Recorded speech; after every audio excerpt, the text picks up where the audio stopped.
Lord Steele, the former Liberal leader, has urged Theresa May to make a television broadcast to call off Brexit. Liberal Democrat grandee urged her to accept the process was simply too difficult and damaging and that she should halt it and call a people's vote.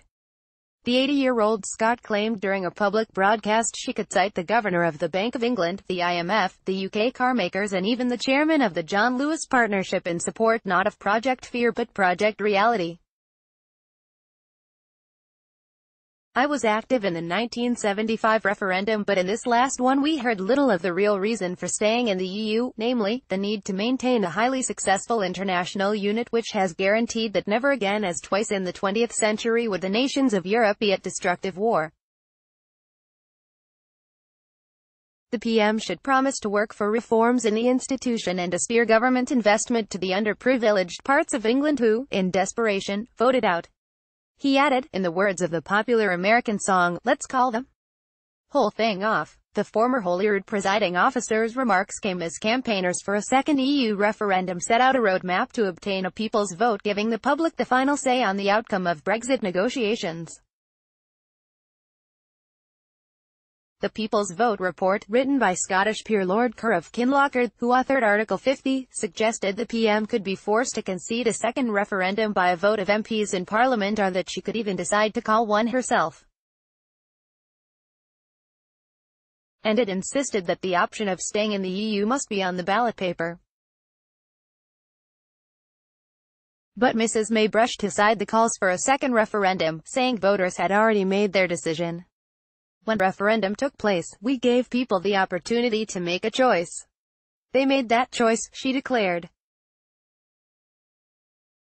This was probably the biggest exercise in democracy in our country's history. If we were to go back on that vote, it would destroy trust in politicians.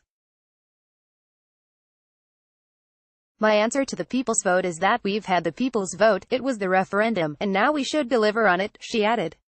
The report argues that the March 29, 2019 deadline for Brexit could easily be delayed to make time for a vote to be held. And it warned that politicians would be judged harshly if they denied calls for a people's vote on the grounds that it would be too difficult to arrange in the short time remaining. More than 2 years since the 2016 referendum, a political, economic and possibly constitutional crisis is gathering across the United Kingdom, said Lord Carr, a former head of the diplomatic service.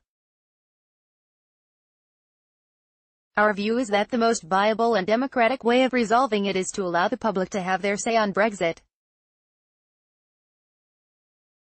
To deny them a voice challenges the basic principle of informed consent.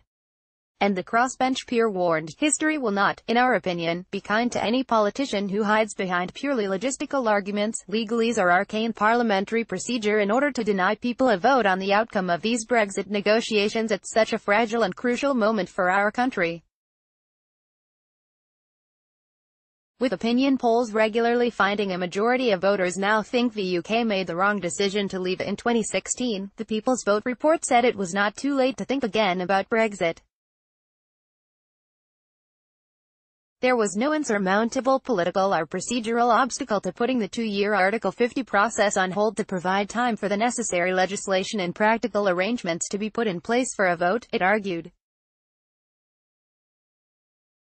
And the report said a decision to dump Brexit now would be cost-free as the UK could retain its existing EU membership terms, including its budget rebate and exemption from joining the euro, while rejoining years later would require them to be renegotiated from scratch.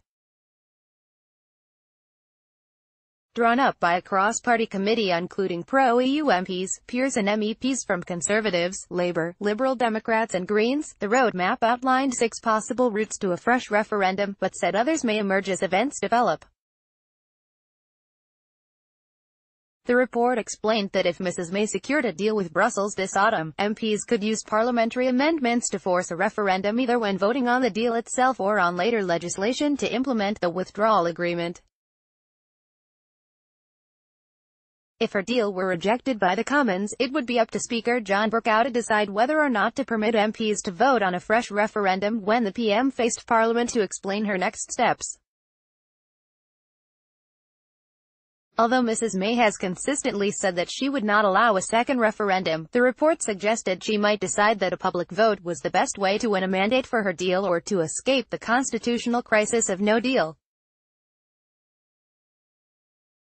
Facing the very real possibility of overseeing a deeply unpopular and potentially disastrous no-deal Brexit, she may decide that the only way to avert this outcome is to put her deal to the public through a people's vote, suggested the report.